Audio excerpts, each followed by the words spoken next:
Welcome back to the channel. तो आज से हम एब्डोमेन की एनाटमी स्टार्ट करेंगे, ठीक है। तो इससे पहले हमने अपर लिम्ब की जो एनाटमी थी वो कंप्लीट की थी। आज से हम कंटिन्यू करेंगे एब्डोमेन की एनाटमी, ठीक है। एब्डोमेन एनाटमी जो कि लोअर लिम्ब के साथ आता है, अपर लिम्ब के साथ अपर लिम्ब एंड थोरैक्स दे रखा है which is included in the BDC volume 1 and lower limb के साथ हमारा एब्डोमेन है, एब्डोमेन एंड पेल्विस, ठीक है। तो एब्डोमेन में क्या क्या चीज़ें हम डिस्कस करेंगे। एब्डोमेन में सबसे पहले हम एब्डोमेन के बारे में पढ़ेंगे, उसके बाद वेरियस विसराज जो कि एब्डोमेन में होते हैं, उसके बाद कुछ सिस्टम्स है, यूरिनरी सिस्टम है और ठीक है, और रिप्रोडक्टिव सिस्टम है, ठीक है, वो भी हम इसमें डिस्कस करेंगे, ठीक है। तो ये सारी चीज़ें हम इसी यानी एब्डोमेन एंड पेल्विक एनाटमी में जो आएगा ये हम सभी इसी में डिस्कस करेंगे, ठीक है। तो सबसे पहले हम एब्डोमेन के बारे में पढ़ेंगे, ठीक है। तो सबसे पहले abdominal cavity is the largest cavity, यानी अगर हमारे पास हमारी बॉडी में सबसे बड़ी कैविटी कौन सी होती है, it is the abdominal cavity. It enclose the peritoneal cavity. ये किसको इनक्लोज करती है, पेरिटोनियल कैविटी को कौन इनक्लोज करती है, abdominal cavity. And abdominal cavity is the largest cavity. उसके बाद अगर हम मोस्ट इंपॉर्टेंट यानी जो टॉपिक है that is the regions of abdomen, यानी इस एब्डोमन को डिवाइड कितने रीजन्स में किया है। The total regions in which abdomen is divided is 9, यानी एब्डोमन के टोटल रीजन्स कितने होते हैं, 9 रीजन्स होते हैं। पर्पस क्या होता है डिवाइडिंग के लिए, क्यों हम एब्डोमन को डिवाइड करते हैं, ताकि हम डिस्क्राइब करें लोकेशन ऑफ द विसराज, यानी जितने भी एब्डोमन में हमारे पास विसराज होते हैं उनकी पोजीशन को डिस्क्राइब करने के लिए हम एब्डोमन को डिवाइड करते हैं। कितने में डिवाइड करते हैं, 9 रीजन्स में इसको हम डिवाइड करते हैं। उसके बाद इसको डिवाइड कौन करता है, it is divided by 4 imaginary plans. एक 4 इमेजिनरी प्लान्स होते हैं जिसमें 2 हॉरिजॉन्टल होते हैं और 2 वर्टिकल होते हैं, जो कि एब्डोमन को कितने डिविजन्स में डिवाइड करते हैं, 9 डिविजन्स में डिवाइड करते हैं। 2 horizontal planes, 2 vertical planes. 2 horizontal planes कौन कौन से होते हैं, first is transpyloric, second is transtubercular. And 2 vertical कौन से होते हैं, right lateral and left lateral. आपको याद रखना है this abdomen is divided by 4 imaginary planes which are 2 in which 2 are horizontal and 2 are vertical. The horizontal planes include transpyloric and transtuberical and the vertical planes include right lateral and the left lateral, ठीक है। तो ये होगी abdomen के related basic कुछ बातें, ठीक है। अब मैं आपको दिखाऊंगा कैसे डिवाइड होता है एब्डोमेन और किस किस रीजन में एब्डोमेन हमारा डिवाइड होता है। तो जो एब्डोमन होता है ये डिवाइड होता है 9 रीजन्स में, जैसा कि मैंने अभी बताया this abdomen is divided into 9 regions, ठीक है। और डिवाइड कौन करता है इसको, it is divided by 2 vertical and 2 horizontal planes. जैसा कि आप देख रहे हैं these are the 2 horizontal planes and these are the 2 vertical planes, जिनका नाम है this is transtubercular, this is transpyloric and this is left lateral and this is right lateral. दो लेटरल होते हैं और एक ट्रांसपाइलोरिक और एक ट्रांसट्यूबेरिकल, ये होते हैं 4 प्लेन्स, ठीक है, जो कि हमने अभी पढ़े, ठीक है। अब कौन कौन से डिविजन्स होते हैं यहाँ पे मैंने हाईलाइट किया है। वर्टिकल लेटरल होते हैं 2, कितने होते हैं, 2 प्लेन होते हैं, राइट एंड लेफ्ट। और ये जो आप देख रहे हैं this is the horizontal, this is the horizontal plane, ये भी 2 होते हैं, ट्रांसपाइलोरिक और ऊपर ट्रांसट्यूबेरिकल, ठीक है। दीज आर द 4 प्लेन्स, ठीक है। और यहाँ पे टोटल कितने डिविजन्स है एब्डोमेन के, 9। और पर्पस क्या है डिवाइड करने के लिए, ताकि हम स्पेसिफाई करें location of the viscera, position of the viscera को आइडेंटिफाई करें एनाटॉमिकली, ठीक है। इसलिए हम एब्डोमेन को डिवाइड करते हैं, दिस इज द पर्पस। अब कौन कौन से डिविजन्स होते हैं, सबसे पहले अगर आप सेंटर में देखोगे तो this is the umbilical region, ठीक है। अम्बिलिकल रीजन के ऊपर वाला रीजन देखोगे this is the epigastrium region and umbilical के नीचे आप देखोगे this is the hypogastrium region, ठीक है। On the right side you will see right hypochondrium, right lumbar and right iliac fossa, ठीक है। फिर से बता देता हूं, on the right side you will see right hypochondrium, right lumbar and right iliac fossa. And moving to the left side, नाम same है but position अलग अलग है, ये राइट साइड है ये लेफ्ट साइड है। This is left hypochondrium, this is left lumbar and this is left iliac fossa, ठीक है। नाम सेम, बस राइट एंड लेफ्ट का डिफरेंस है। This is right side, this is left side. Right side में right hypochondrium, right lumbar and right iliac fossa, left side में left hypochondrium, left lumbar and left iliac fossa. And बीच में अगर हम देखें तो अम्बिलिकस रीजन, अम्बिलिकस रीजन के ऊपर वाला region it is epigastrium means above umbilicus and below umbilicus we have hypogastrium which lies the below umbilical region, ठीक है। तो टोटल ये कितने डिविजन्स हो गए, ये आप देख सकते हो 1 2 3 4 5 6 7 8 9, टोटल ये 9 डिविजन्स हो गए। कितने प्लेन्स ने इसको डिवाइड किया, देखिए 1 plane, 2 plane, 3 plane, 4 plane. This is transpyloric, transtubercular, left lateral and right lateral, ठीक है। तो these are the planes and these are the divisions of abdomen, ठीक है। विद दिस एब्डोमेन का बेसिक जो था वो कंप्लीट होता है। मेन यही होता है डिवीजन जिसकी वजह से हम स्पेसिफाई करते हैं लोकेशन ऑफ द विसराज, ठीक है। तो अब हम एनाटमी का पहला विसरा स्टार्ट करेंगे विच इज़ द स्टोमक, ठीक है, बहुत ही ज़्यादा इंपॉर्टेंट है, ठीक है, अच्छे से कर लेना उसको, ठीक है। तो सबसे पहला विसरा हम स्टार्ट करेंगे, that is the stomach, stomach की anatomy start. Before starting the stomach let's have the look on the diagram of BDC, ठीक है। अगर आप बीडीसी की डायग्राम देखोगे, this is abdominal cavity and peritoneum, जो चैप्टर हमने स्टार्ट किया है, ठीक है। तो हमने इसमें देखा 9 रीजन ऑफ एब्डोमेन होते हैं, इंट्रोडक्शन एब्डोमेन का पड़ा, लार्जेस्ट कैविटी होती है, ठीक है। तो यहाँ पे अगर आप देखोगे, यहाँ पे डायग्राम गिवन है, जो कि मैंने अभी डायग्राम बनाई थी, ठीक है। तो यही डायग्राम, सेम डायग्राम बीडीसी में भी गिवन है, ठीक है, जो कि मैंने बताया था कि 9 डिविजन्स होते हैं और 2 transtubercular, transpyloric, left lateral and right lateral. As you can see here, these are the 9 divisions of the abdomen mentioned in the BDC. This is the right lateral and this is the left lateral. This is transtuberical, transpyloric, and these are the 9 divisions. This is umbilicus region. This is epigastrium. This is hypogastrium. This is left hypochondrium, left lumbar and iliac fossa, left वाला, और ये है right side का hypochondrium, lumbar and iliac fossa, ठीक है। तो this is right side, this is left side and ये है बीच वाले डिविजन्स। तो टोटल हमारे पास एनाटॉमिकली कितने डिविजन्स होते हैं एब्डोमेन के? 9 डिविजन्स, ठीक है। तो अब हम स्टोमक को स्टार्ट करते हैं। Now let us discuss the anatomy of the stomach. बहुत ही ज़्यादा इंपॉर्टेंट है, बहुत ही कंसाइजली मैंने शॉर्ट नोट्स में इसको मेंशन किया है और बहुत ही अच्छे से इसको आराम से समझेंगे, ठीक है, पॉइंट वाइज उसको समझेंगे। सबसे पहले स्टोमक का इंट्रोडक्शन देखेंगे, उसके बाद इसकी पोजीशन, इसकी शेप, कैपेसिटी कैसी होती है, इसके एक्सटर्नल फीचर्स, फिर हम internal structure, visceral relations, peritoneal relations, blood supply and nerve supply के साथ इसको फिनिश करेंगे, ठीक है। तो सबसे पहले स्टोमक का एक जनरल इंट्रोडक्शन, स्टोमक होता क्या है। The stomach is also called as the gaster, stomach का दूसरा नाम है गेस्टर, ठीक है। It is a muscular bag like structure, यानी इसका अगर आप स्ट्रक्चर देखोगे, ये मस्क्यूलर होता है और बैग लाइक होता है, forming the widest and most distended part of digestive system. किसका पार्ट बनाता है? डाइजेस्टिव सिस्टम का। It is a muscular bag forming widest, बहुत widest and most distended part of digestive system. कौन? Stomach. Superiorly it is connected to the oesophagus. अगर आप stomach देखोगे, superiorly ये किसके साथ कंटिन्यू होता है? फूड पाइप के साथ कंटिन्यू होता है, जिसको हम ऊसोफैक्स कहते हैं। उसके बाद इंफीरियरली अगर हम देखें, this stomach is connected to the duodenum, duodenum के साथ होता है, which is the first part of the small intestine, ठीक है। तो stomach is also called as a gaster. It is a muscular bag forming the widest and most distended part of digestive system. Superiorly किसके साथ connected रहेगा? Superiorly ये रहेगा ईसोफैक्स के साथ कनेक्टेड, और इंफीरियरली ये ड्यूडेनम के साथ कनेक्टेड रहेगा, ठीक है। अब इसकी एनाटॉमिकल पोजीशन, अब हम एनाटॉमिकल पोजीशन कैसे डिस्क्राइब करेंगे? जो भी हम विसरा पढ़ेंगे, जो भी हम ऑर्गन पढ़ेंगे, उसकी एनाटॉमिकल पोजीशन कैसे डिस्क्राइब करेंगे? मतलब जो कि अभी हमने डिविजन्स ऑफ द एब्डोमेन पढ़े, उसी के हिसाब से हम पोजीशन डिस्क्राइब करेंगे, ठीक है। तो it lies in the left hypochondrium, epigastrium and umbilicus region. अब ये उसी को समझ आएगा जिसने डिविजन्स ऑफ द एब्डोमेन को समझा होगा, ठीक है। तो ये कहाँ पे लाई करेगा? हमारा स्टोमक जो है ये कहाँ पे लाई करेगा? It lies in the left hypochondrium, epigastrium and umbilicus region. ये है left hypochondrium, epigastrium and umbilical region. मतलब इस रीजन में आपका स्टोमक जो है लाई करेगा। This is left hypochondrium, this is epigastrium, this is umbilicus. मतलब अगर आप स्ट्रक्चर ड्रॉ करोगे तो इन तीन रीजन्स में ड्रॉ करना स्टोमक का। तो this indicates the anatomical position of the stomach. The stomach lies in the left hypochondrium, epigastrium and umbilicus region, ठीक है। अगर आप स्टोमक ड्रॉ करोगे तो इन 3 डिविजन्स में ड्रॉ कर लेना। This will signify the anatomical position of the stomach, ठीक है। इसलिए मैंने पहले डिविजन्स ऑफ द एब्डोमेन पढ़ा, क्योंकि ये आगे यूज होगा, जैसे कि यहाँ पे हो गया। एनाटॉमिकल पोजीशन क्या है? Lies in the left hypochondrium, epigastrium and umbilicus region. तो इस वाले रीजन में हमारा कौन लाई करेगा? स्टोमक लाई करेगा।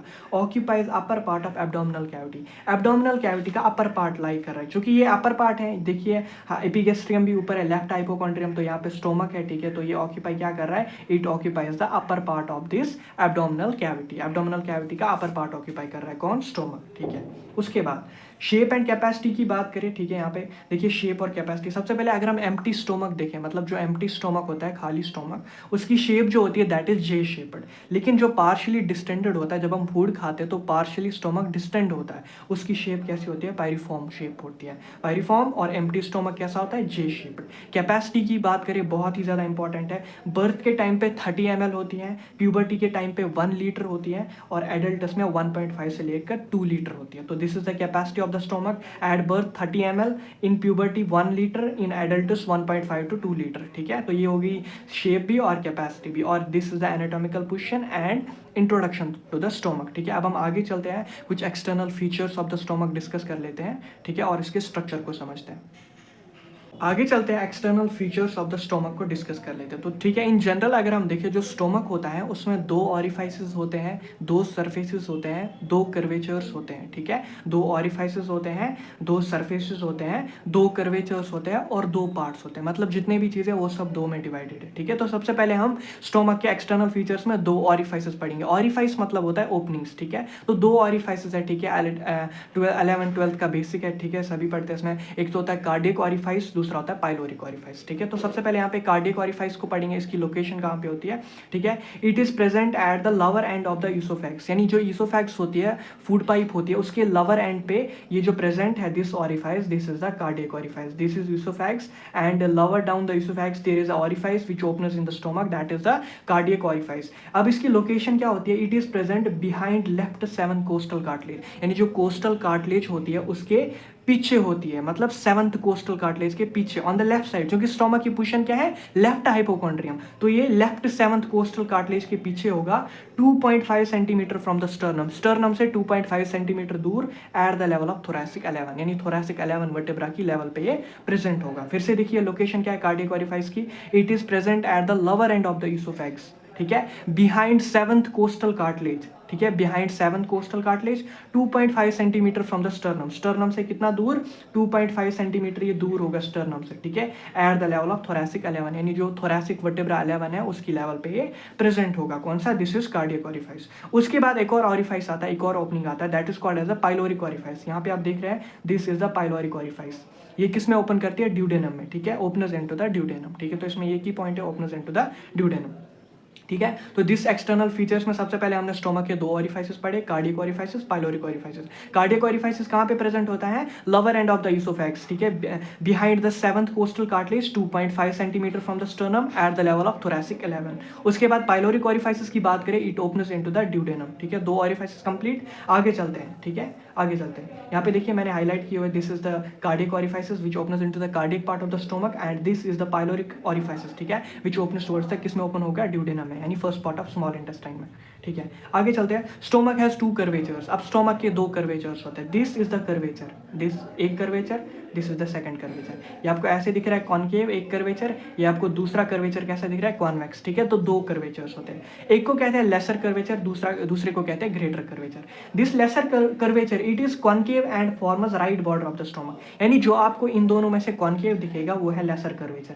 This is concave and this is the lesser curvature, it forms the right border of the stomach. So lesser curvature forms a right border of stomach and it is concave. And this lesser curvature it provides attachment to the lesser omentum. अब omentum क्या होता है? Basically these are the folds of peritoneum. जब हम peritoneal relations discuss करेंगे तब हम वहाँ पे बताएंगे डिटेल में lesser omentum, greater omentum कहाँ से arise होता है, क्या बनते हैं। ठीक है, वो हम तभी डिस्कस करेंगे। ठीक है, अभी आप याद रखिए it provides attachment to the lesser omentum, ये प्रोवाइड करेगा, यानी ये जो lesser curvature है, lesser से याद रखिए lesser curvature provides attachment to lesser omentum। ठीक है, it provides attachment to lesser omentum, और ये कैसा होता है? कॉनकेव होता है and it forms the right border of stomach. और सिमिलर अपोजिट है किसका? ग्रेटर कर्वेचर का। ग्रेटर कर्वेचर इज कॉन्वेक्स, ये कैसा होता है? कॉन्वेक्स होता है and forms the left border of stomach. जैसे वो राइट बॉर्डर बनाता था स्टोमक का, ये बनाता है लेफ्ट बॉर्डर स्टोमक का। ठीक है, and provides attachment to the greater omentum. Attachment किसको प्रोवाइड करेगा? ग्रेटर ओमेंटम को। और कुछ लिगामेंट्स होते हैं जैसे गैस्ट्रोस्प्लेनिक, गैस्ट्रोफ्रीनिक लिगामेंट्स, उनको भी क्या प्रोवाइड करेगा? अटैचमेंट प्रोवाइड करेगा। ठीक है, तो ग्रेटर कर्वेचर इज कॉन्वेक्स जैसा कि आप देख रहे हैं, and forms the left border of the stomach, it forms the left border, and lesser curvature forms the right border, and provides attachment to the greater curvature provides attachment to greater omentum plus some ligaments like gastrosplenic, gastrophrenic ligaments। ठीक है, with this stomach के external features में से हमने 2 ऑरिफाइसेस और 2 curvatures complete कर लिए। अब हम 2 पार्ट्स जो हैं और 2 सरफेसेस उनको भी डिस्कस कर लेते हैं। तो सरफेसेस की बात करें, स्टोमक में 2 सरफेसेस होते हैं, एक तो होती है anterior surface, the second is posterior surface. Anterior surface मतलब जो आगे की तरफ होगी, पोस्टीरियर सरफेस जो पीछे की तरफ होगी। Anterior surface faces upwards and forwards और posterior surface faces downwards and backwards. Diagram के थ्रू देखिए, ये जो आगे की तरफ आपको पार्ट दिख रहा है, this forms the anterior surface, और इसके अपोजिट जो पीछे होगा that will be the posterior surface. ठीक है, यानी जो आपको आगे की तरफ दिख रहा है this forms the anterior surface, और इसके अपोजिट पीछे पोस्टीरियर सरफेस। ठीक है, तो ये आगे की तरफ तरफ होती है और वो पीछे की तरफ होती है। Anterior surface faces upwards and forwards, posterior surface faces downwards and backwards. These are two surfaces.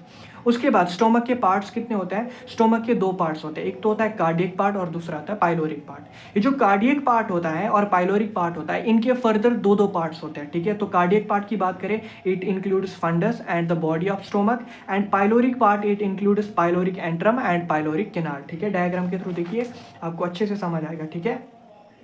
तो this is the fundus of the stomach and this is the body of the stomach. They both togetherly form the cardiac part of the stomach. यहाँ पे मैंने diagram में highlight किया है, this fundus and body of the stomach forms the cardiac part and this is the pyloric part. यानी ये वाला नीचे की तरफ आपको दिख रहा है, this is the pyloric part. और इसमें दो होते हैं, पाइलोरिक एंट्रम और पाइलोरिक कैनाल, ठीक है। दो पार्ट्स होते हैं इसके, पाइलोरिक एंट्रम और पाइलोरिक कैनाल। ऊपर वाला जो है this is the cardiac part, it includes fundus and the body, and नीचे वाला जो है it is a pyloric part, it includes pyloric antrum and pyloric canal, ठीक है। अब हम इसको डिस्कस कर लेते हैं एक एक करके, ठीक है। तो सबसे पहले फंडस को डिस्कस कर लेते हैं। Fundus is the upper convex dome like structure, यानी फंडस की बात करें, it is the upper convex dome like structure, यानी दिस पार्ट यहाँ पे आपको दिख रहा है। यहाँ पे मैंने कार्डियक ऑरिफाइसेस पे एक इमेजिनरी लाइन डाली है, इसके ऊपर जो पार्ट लाई करेगा इट इज कॉन्वेक्स। पहली बात तो इट इज कॉन्वेक्स, और ये डोम लाइक होता है, डायफ्राम की शेप की तरह होता है, ऊपर की तरफ सी शेप्ड होता है, ठीक है। इट इज डोम लाइक, ठीक है। तो इसी पार्ट को फंडस कहा जाता है, ठीक है। Fundus lies above the line drawn at the level of cardiac orifices, ठीक है। It is upper convex dome like structure, कौन सा? Fundus. And it is commonly distended with the gas, यानी फंडस कॉमनली डिस्टेंड होता है किससे? Gases से। यहाँ पे मैंने इसमें पॉइंट भी लिखा है, it is the upper convex dome like structure commonly distended with the gas, कौन सा? फंडस। उसके बाद body, body is present between the fundus and the pyloric antrum, यानी पाइलोरिक एंट्रम और फंडस के बीच वाला पार्ट, यानी this is the pyloric part, this is the fundus, इन दोनों के बीच में ये वाला part, this is called as a body. और यहाँ पे मोस्टली क्या पाए जाते हैं? गैस्ट्रिक ग्लैंड्स, यानी यहाँ पे गैस्ट्रिक ग्लैंड्स, और ये distended with the gas, fundus. आगे चलते हैं। Most of the gastric glands are present here, कहाँ पे होते हैं? बॉडी में प्रेजेंट होते हैं। उसके बाद पाइलोरिक एंट्रम और पाइलोरिक कैनाल, यानी पाइलोरिक पार्ट, यानी ये तो हो गया कार्डियक पार्ट में फंडस और बॉडी आ गया। उसके बाद पाइलोरिक पार्ट में आएगा पाइलोरिक एंट्रम और पाइलोरिक कैनाल। पाइलोरिक एंट्रम जो होता है it is a 7.5 centimetre long, 7.5 centimetre long होता है। It is separated from pyloric canal, यानी ये अलग होता है पाइलोरिक कैनाल से बाय अ सल्कस, जिसको इनकॉन्स्टेंट सल्कस कहते हैं। So a sulcus which separates the pyloric antrum and pyloric canal, it is called as the inconstant sulcus, ठीक है। और पाइलोरिक एंट्रम की लेंथ कितनी होती है? 7.5 सेंटीमीटर, ये लॉन्ग होता है। उसके बाद पाइलोरिक कैनाल जो होती है it is 2.5 centimetre long and narrow, terminates at pylorus. उसके बाद एक ट्यूब्यूलर लाइक स्ट्रक्चर अराइज होता है पाइलोरिक एंट्रम से, जिसको पाइलोरिक कैनाल कहा जाता है, जिसकी लेंथ कितनी होती है? 2.5 सेंटीमीटर होती है, और ये नैरो होता है, जो कि टर्मिनेट कहाँ पे होगा? पाइलोरिस पे होगा, ठीक है। तो this is pyloric antrum, this is pyloric canal and this is body and fundus, ठीक है। तो हमने कार्डियक पार्ट भी पढ़ लिया, पाइलोरिक पार्ट भी पढ़ लिया। कार्डियक पार्ट में आपके दो पार्ट्स आ गए, फंडस और बॉडी। पाइलोरिक पार्ट में पाइलोरिक एंट्रम, पाइलोरिक कैनाल। जो तो with this parts of the stomach also complete होता है, ठीक है। तो हमने एक्सटर्नल फीचर्स जितने भी थे स्टोमक के वो सारे डिस्कस कर लिए, ऑरिफाइसेस डिस्कस कर लिए, कर्वेचर डिस्कस कर लिए, सरफेसेस डिस्कस कर लिए, और पार्ट्स भी हमने डिस्कस कर लिए, ठीक है। यहाँ पे देखिए डायग्राम के थ्रू फंडस है, this is the body and this is the pyloric part, ठीक है। यहाँ पे देखिए this is oesophagus, it opens into through the cardiac orifices, and यहाँ पे pyloric part opens into the duodenum through another orifice which is called as a pyloric orifice. तो these are two orifices and this is the lesser curvature which is concave and it provides attachment to the lesser omentum and it forms the right border of the stomach. This is the greater curvature which is convex, it provides attachment to the greater omentum and it forms the left border of the stomach, ठीक है। तो this is about curvatures। उसके बाद हमने parts पढ़े, दो surface, anterior surface और इसके opposite पीछे वाली posterior surface। उसके बाद दो parts में divide किया, एक तो cardiac part और pyloric part। cardiac part में fundus, body, it is mostly distended with the gases, यहाँ पे gastric glands present होंगे। pyloric part में pyloric antrum, pyloric canal, 7.5 centimetre long, 2.5 centimetre long and terminates at pylorus, ठीक है। With this external features of the stomach complete होता है। तो आज हमने क्या किया, यानी एब्डोमेन एनाटॉमी का बेसिक कंप्लीट किया, यानी एब्डोमेन क्या होता है, उसके बाद डिविजन्स ऑफ द एब्डोमेन, ठीक है। उसके बाद हमने स्टोमक की एनाटॉमी स्टार्ट कर दी, जिसमें हमने एक्सटर्नल फीचर्स तक फिनिश कर लिया। अब हम क्या आगे पढ़ेंगे, that is the interior of the stomach, यानी अब हम स्टोमक के इंटीरियर पढ़ेंगे। तो हमने बाहर से पढ़ लिया एक्सटर्नल फीचर्स क्या होते हैं, अब हम interior of the stomach discuss करेंगे, ठीक है। कौन सी लेयर्स होती है और इसकी विसरास के साथ रिलेशंस क्या होती है, ठीक है, पेरिटोनियम के साथ क्या रिलेशंस होती है, इसको ब्लड सप्लाई कहाँ से आती है, इसको कौन सी नर्व सप्लाई करती है, वो हम अगले लेक्चर में डिस्कस करेंगे। बहुत ही इंपॉर्टेंट लेक्चर होने वाला है, ज़रूर से अटेंड करना, ठीक है। तो इससे आगे हम कंटिन्यू करेंगे कल अगले लेक्चर में, ठीक है। आज हमारा बेसिक कंप्लीट होता है, एब्डोमेन से रिलेटेड जितने भी पॉइंट्स थे, डिवीजन्स थे, और हमने स्टोमक का बेसिक भी कंप्लीट किया। आपसे मिलेंगे अगले लेक्चर में। Till then keep revising. Thank you so much, thanks a lot.